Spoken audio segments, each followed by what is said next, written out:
सियावर रामचंद्र की जय। सियावर रामचंद्र की जय। श्रद्धेय मंच, सभी संत एवं ऋषिगण, यहां उपस्थित और विश्व के कोने कोने में हम सबसे साथ जुड़े हुए सभी राम भक्त, आप सबको प्रणाम, आप सबको राम राम।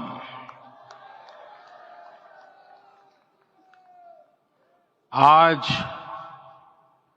हमारे राम आ गए हैं।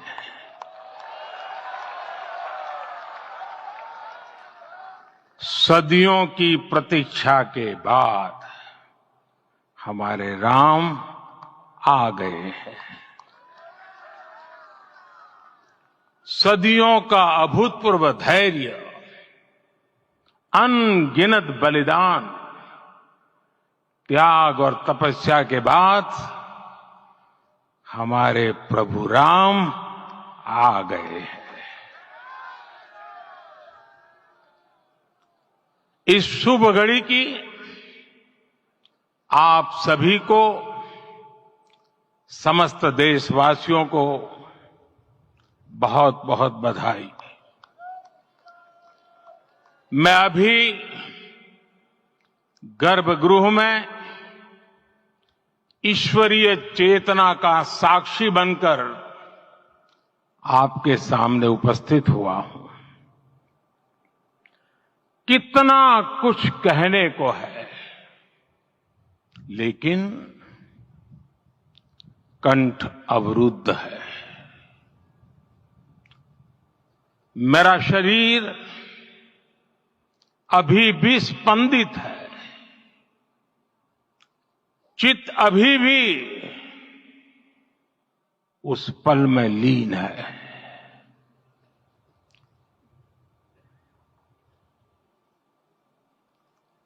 हमारे रामलला अब टेंट में नहीं रहेंगे।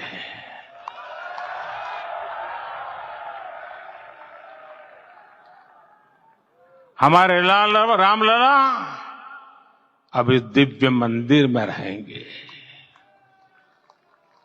मेरा पक्का विश्वास है, अपार श्रद्धा है कि जो घटित हुआ है, इसकी अनुभूति देश के, विश्व के कोने कोने में राम भक्तों को हो रही होगी। ये क्षण अलौकिक है, ये पल पवित्रतम है। ये माहौल, ये वातावरण, ये ऊर्जा, ये घड़ी प्रभु श्री राम का हम सब पर आशीर्वाद है। 22 जनवरी 2024 का ये सूरज एक अद्भुत आभा लेकर आया है। 22 जनवरी 2024 ये कैलेंडर पर लिखी एक तारीख नहीं, ये एक नए काल चक्र का उद्गम है।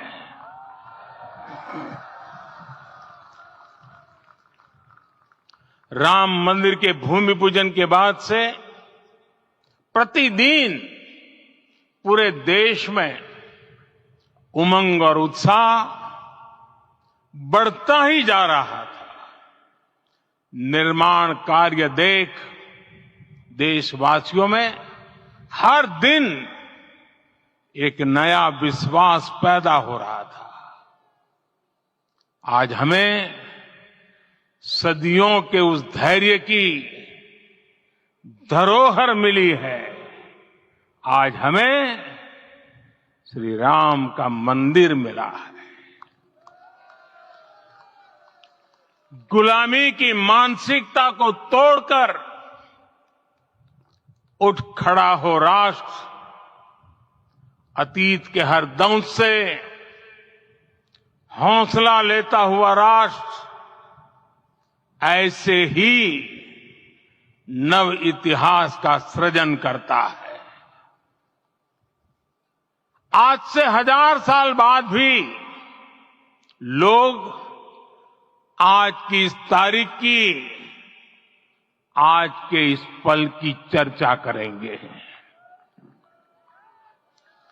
और ये कितनी बड़ी राम कृपा है कि हम सब इस पल को जी रहे हैं, इसे साक्षात घटित होते देख रहे हैं।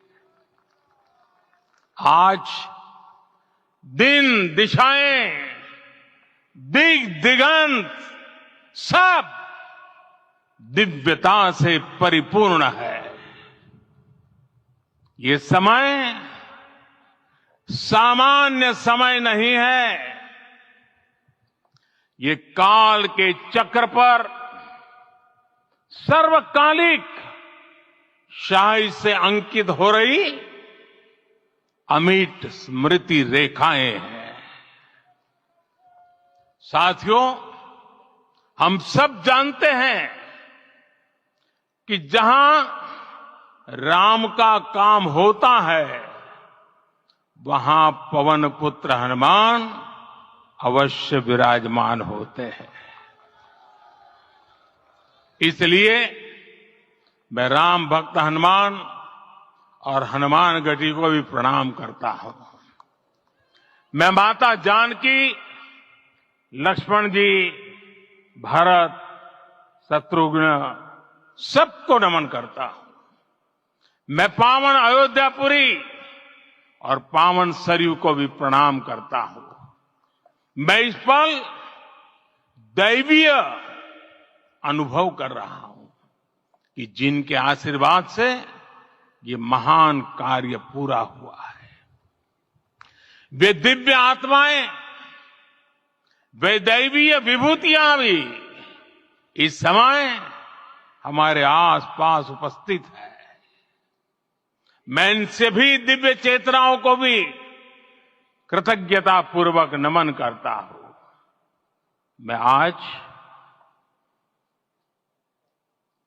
प्रभु श्री राम से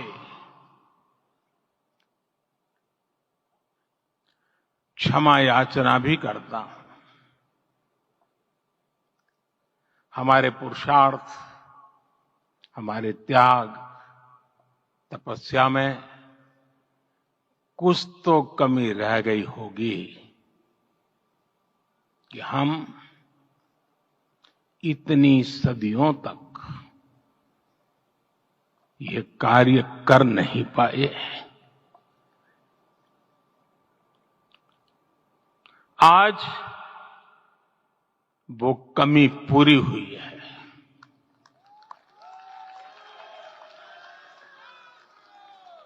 मुझे विश्वास है प्रभु राम आज हमें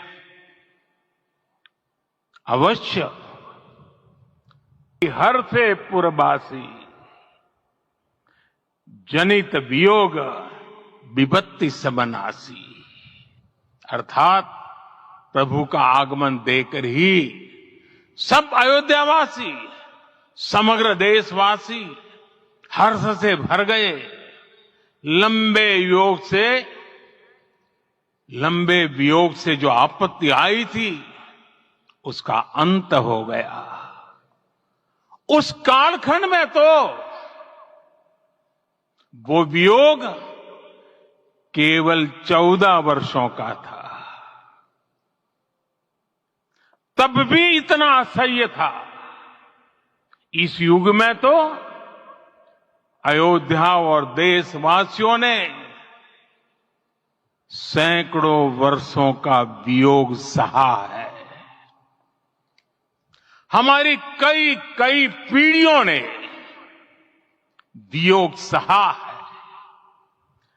भारत के तो संविधान में उसकी पहली प्रति में भगवान राम विराजमान है। संविधान के अस्तित्व में आने के बाद भी दशकों तक प्रभु श्री राम के अस्तित्व को लेकर कानूनी लड़ाई चली। मैं आभार व्यक्त करूंगा भारत की न्यायपालिका का, जिसने न्याय की लाज रख ली।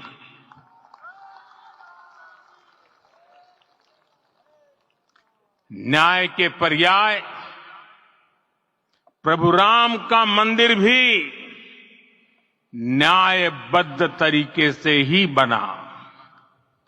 साथियों, आज गांव-गांव में एक साथ कीर्तन संकीर्तन हो रहे हैं। आज मंदिरों में उत्सव हो रहे हैं, स्वच्छता अभियान चलाए जा रहे हैं।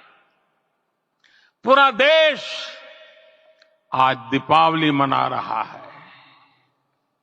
आज शाम घर घर राम ज्योति प्रज्वलित करने की तैयारी है। कल मैं श्री राम के आशीर्वाद से धनुषकोडी में राम सेतु के आरंभ बिंदु अरिचल मुनाई पर था। जिस घड़ी प्रभु राम समुद्र पार करने निकले थे, वो एक पल था जिसने काल चक्र को बदला था। उस भावमय पल को महसूस करने का मेरा ये विनम्र प्रयास था।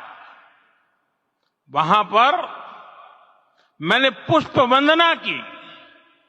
वहां मेरे भीतर एक विश्वास जगा कि जैसे उस समय काल चक्र बदला था, उसी तरह अब काल चक्र फिर बदलेगा और शुभ दिशा में बढ़ेगा। अपने 11 दिन के व्रत अनुष्ठान के दौरान मैंने उन स्थानों का चरण स्पर्श करने का प्रयास किया जहां प्रभु राम के चरण पड़े थे। चाहे वो नासिक का पंचवटी धाम हो, केरला का पवित्र त्रिपायर मंदिर हो, आंध्र प्रदेश में लेपाक्षी हो, श्रीरंगम में रंगनाथ स्वामी मंदिर हो, रामेश्वरम में श्री रामनाथ स्वामी मंदिर हो, या फिर धनुषकोडी। मेरा सौभाग्य है कि इसी पुनीत पवित्र भाव के साथ मुझे सागर से सरयू तक की यात्रा का अवसर मिला। सागर से सरयू तक हर जगह राम नाम का वही उत्सव भाव छाया हुआ है।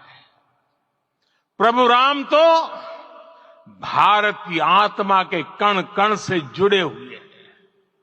राम भारतवासियों के अंतर मन में विराजे हुए हैं। हम भारत में कहीं भी किसी की अंतरात्मा को छुएंगे तो इस एकत्व की अनुभूति होगी, और यही भाव सब जगह मिलेगा। इससे उत्कृष्ट, इससे अधिक देश को समायोजित करने वाला सूत्र और क्या हो सकता है। मेरे प्यारे देशवासियों, मुझे देश के कोने कोने में अलग अलग भाषाओं में रामायण सुनने का अवसर मिला है, लेकिन विशेषकर पिछले 11 दिनों में रामायण अलग अलग भाषा में अलग राज्यों से मुझे विशेष रूप से सुनने का मौका मिला।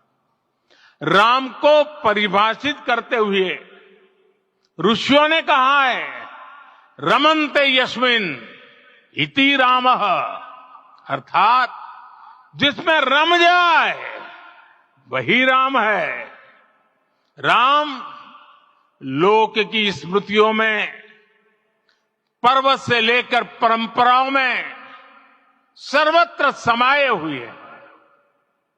हर युग में लोगों ने राम को जिया है। हर युग में लोगों ने अपने अपने शब्दों में अपनी अपनी तरह से राम को अभिव्यक्त किया है और ये राम रस जीवन प्रवाह की तरह निरंतर बहता रहता है। प्राचीन काल से भारत के हर कोने के लोग राम रस का आचमन करते रहे हैं। राम कथा असीम है और रामायण भी अनंत है। राम के आदर्श, राम के मूल्य, राम की शिक्षाएं सब जगह एक समान है। प्रिय देशवासियों, आज इस ऐतिहासिक समय में देश उन व्यक्तित्वों को भी याद कर रहा है जिनके कार्य और समर्पण की वजह से आज हम ये शुभ दिन देख रहे हैं। राम के इस काम में कितने ही लोगों ने त्याग और तपस्या की पराकाष्ठा करके दिखाई है।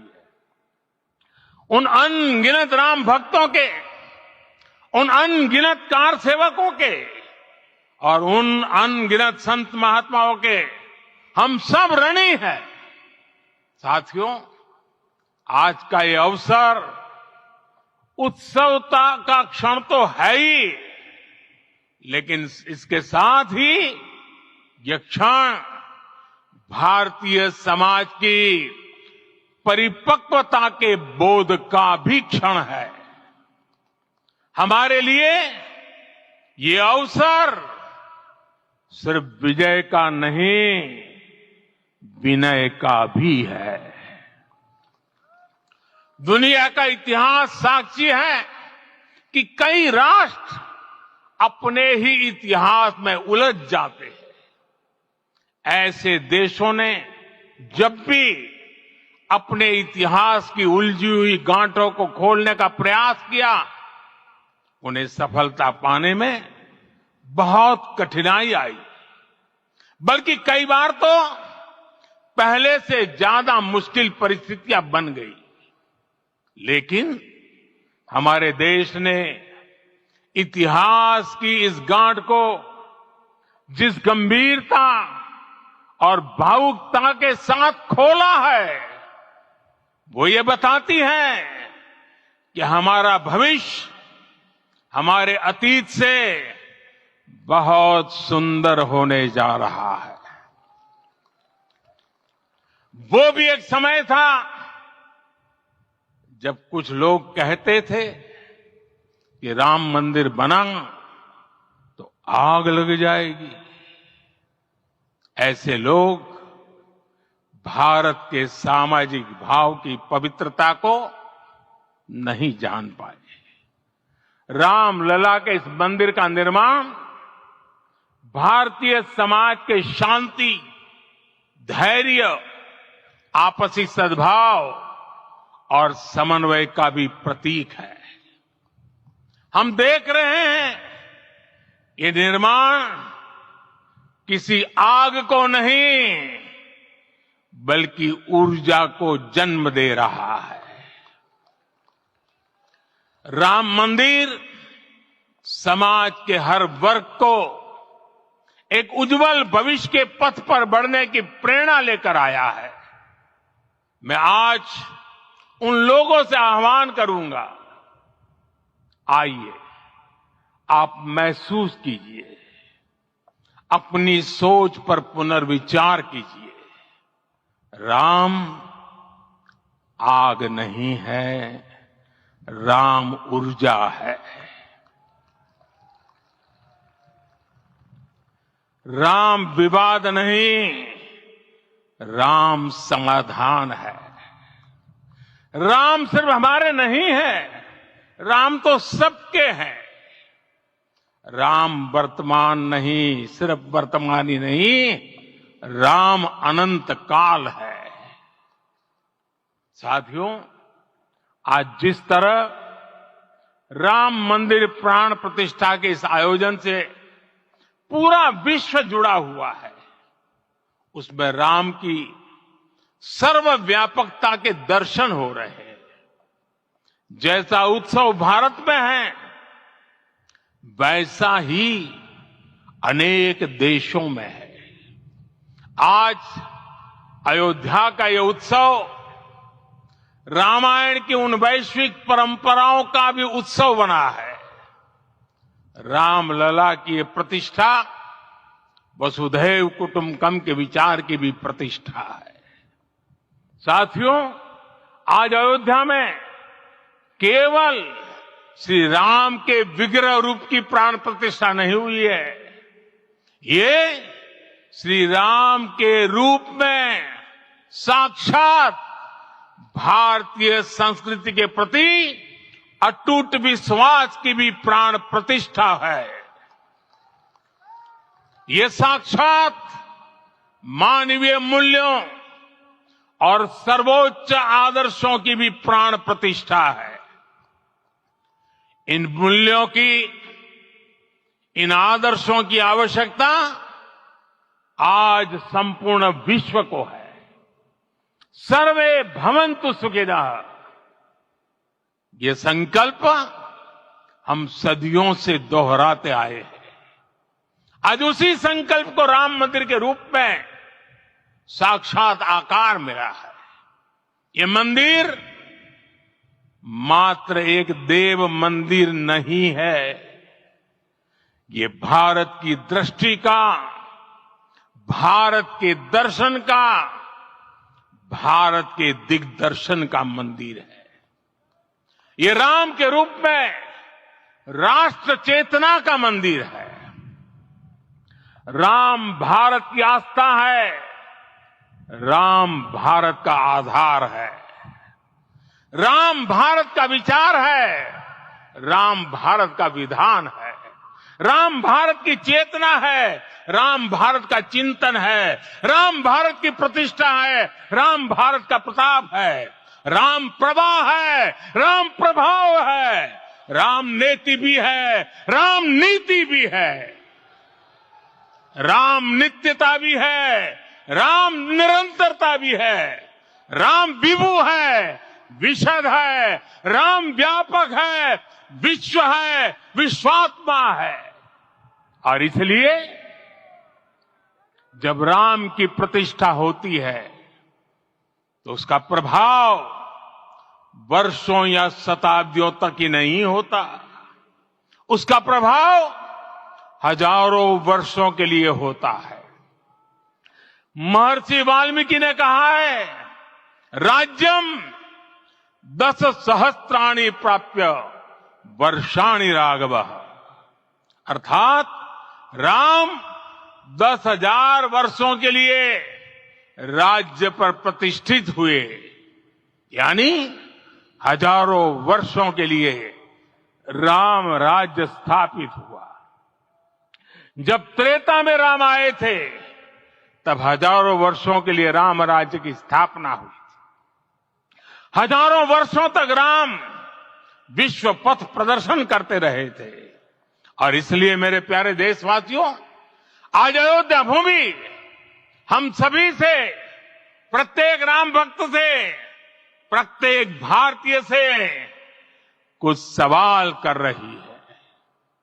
श्री राम का भव्य मंदिर तो बन गया, अब आगे क्या? सदियों का इंतजार तो खत्म हो गया, अब आगे क्या? आज के इस अवसर पर जो दैवीय आत्माएं हमें आशीर्वाद देने के लिए उपस्थित हुई हैं, हमें देख रही हैं, उन्हें क्या हम ऐसे ही विदा करेंगे? नहीं, कदापि नहीं। आज मैं पूरे पवित्र मन से महसूस कर रहा हूं कि काल चक्र बदल रहा है। ये सुखद संयोग है कि हमारी पीढ़ी को एक कालजयी पथ के शिल्पकार के रूप में चुना गया है। 1000 वर्ष बाद की पीढ़ी राष्ट्र निर्माण के हमारे आज के कार्यों को याद करेगी।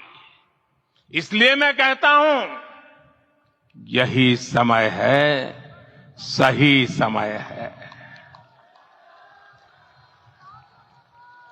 हमें आज से, इस पवित्र समय से अगले 1000 साल के भारत की नींव रखनी है। मंदिर निर्माण से आगे बढ़कर अब हमें सभी देशवासी यही इस पल से समर्थ, सक्षम, भव्य, दिव्य भारत के निर्माण की सौगंध लेते हैं।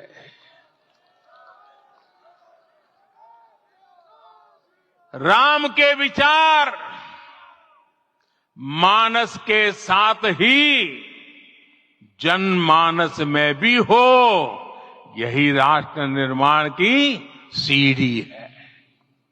साथियों, आज के युग की मांग है कि हमें अपने अंतःकरण को विस्तार देना होगा।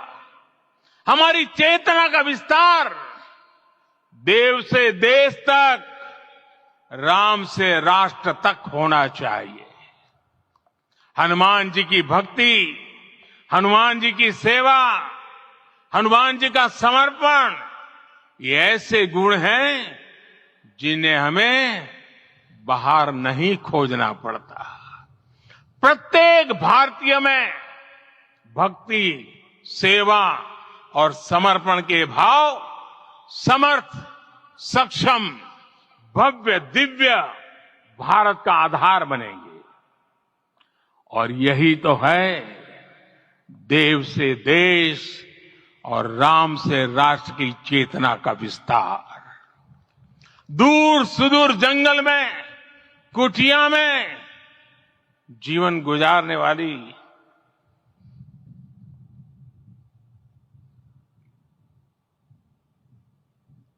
मेरी आदिवासी मां शबरी का ध्यान आते ही अप्रतिम विश्वास जागृत होता है। मां शबरी तो कब से कहती थी, राम आएंगे।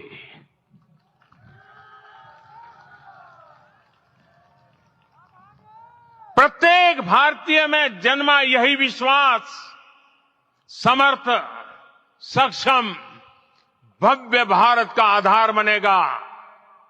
और यही तो है देव से देश और राम से राष्ट्र की चेतना का विस्तार। हम सब जानते हैं कि निषाद राज की मित्रता सभी बंधनों से परे है। निषाद राज का राम के प्रति सम्मोहन, प्रभु राम का निषाद राज के लिए अपनापन कितना मौलिक है। सब अपने हैं, सभी समान है। प्रत्येक भारतीय में अपनत्व की, बंधुत्व की ये भावना समर्थ, सक्षम, भव्य, दिव्य भारत का आधार बनेगी। और यही तो है देव से देश और राम से राष्ट्र की चेतना का विस्तार। साथियों, आज देश में निराशा के लिए रत्ती भर भी स्थान नहीं है। मैं तो बहुत सामान्य हूं, मैं तो बहुत छोटा हूं। अगर कोई ये सोचता है तो उसे गिलहरी के योगदान को याद करना चाहिए। गिलहरी का स्मरण ही हमें हमारी इस हिचक को दूर करेगा, हमें सिखाएगा कि छोटे बड़े हर प्रयास की अपनी ताकत होती है, अपना योगदान होता है। और सबके प्रयास की यही भावना समर्थ, सक्षम, भव्य, दिव्य भारत का आधार बनेगी। और यही तो देव से देश और राम से राष्ट्र की चेतना का विस्तार। साथियों, लंकापति रावण प्रकांड ज्ञानी थे, अपार शक्ति के धनी थे, लेकिन जटायु जी की मूल्य निष्ठा देखिए। वे महाबली रावण से भिड़ गए। उन्हें भी पता था कि वो रावण को परास्त नहीं कर पाएंगे, लेकिन फिर भी उन्होंने रावण को चुनौती दी। कर्तव्य की यही पराकाष्ठा समर्थ, सक्षम, भव्य, दिव्य भारत का आधार है। और यही तो है देव से देश और राम से राष्ट्र की चेतना का विस्तार। आइए हम संकल्प लें कि राष्ट्र निर्माण के लिए हम अपने जीवन का पल पल लगा देंगे। राम काज से राष्ट्र काज, समय का पल पल, शरीर का कण कण राम समर्पण को राष्ट्र समर्पण के ध्येय से जोड़ देंगे। मेरे देशवासियों, प्रभु श्री राम की हमारी पूजा विशेष होनी चाहिए।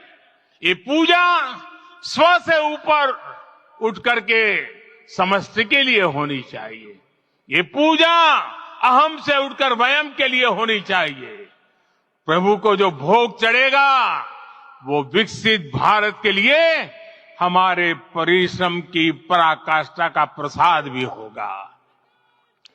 हमें नित्य पराक्रम, पुरुषार्थ, समर्पण का प्रसाद प्रभु राम को चढ़ाना होगा। इनसे नित्य प्रभु राम की पूजा करनी होगी, तब हम भारत को वैभवशाली और विकसित बना पाएंगे। मेरे प्यारे देशवासियों, ये भारत के विकास का अमृत काल है। आज भारत युवा शक्ति की पूंजी से भरा हुआ है, ऊर्जा से भरा हुआ है। ऐसी सकारात्मक परिस्थितियां फिर न जाने कितने समय बाद बनेगी। हमें अब चूकना नहीं है, हमें अब बैठना नहीं है। मैं अपने देश के युवाओं से कहूंगा, आपके सामने हजारों वर्ष की परंपरा की प्रेरणा है।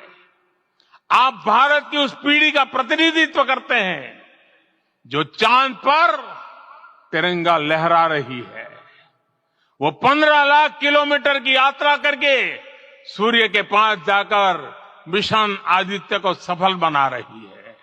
जो आसमान में तेजस और सागर में विक्रांत का परचम लहरा रही है। अपनी विरासत पर गर्व करते हुए आपको भारत का नव प्रभात लिखना है। परंपरा की पवित्रता और आधुनिकता की अनंतता दोनों ही पथ पर चलते हुए भारत समृद्धि के लक्ष्य तक पहुंचेगा। मेरे साथियों, आने वाला समय अब सफलता का है। आने वाला समय अब सिद्धि का है। ये भव्य राम मंदिर साक्षी बनेगा भारत के उत्कर्ष का, भारत के उदय का। ये भव्य राम मंदिर साक्षी बनेगा भव्य भारत के अभ्युदय का, विकसित भारत का। ये मंदिर सिखाता है कि अगर लक्ष्य सत्य प्रमाणित हो, अगर लक्ष्य सामूहिकता और संगठित शक्ति से जन्मा हो, तब उस लक्ष्य को प्राप्त करना असंभव नहीं है। ये भारत का समय है और भारत अब आगे बढ़ने वाला है। शताब्दियों की प्रतीक्षा के बाद हम यहां पहुंचे हैं। हम सब ने इस युग का, इस कालखंड का इंतजार किया है। अब हम रुकेंगे नहीं। हम विकास की ऊंचाई पर जाकर ही रहेंगे। इसी भाव के साथ रामलला के चरणों में प्रणाम करते हुए आप सभी को बहुत बहुत शुभकामनाएं। सभी संतों के चरणों में मेरे प्रणाम। सियावर रामचंद्र की, सियावर रामचंद्र की, सियावर रामचंद्र की।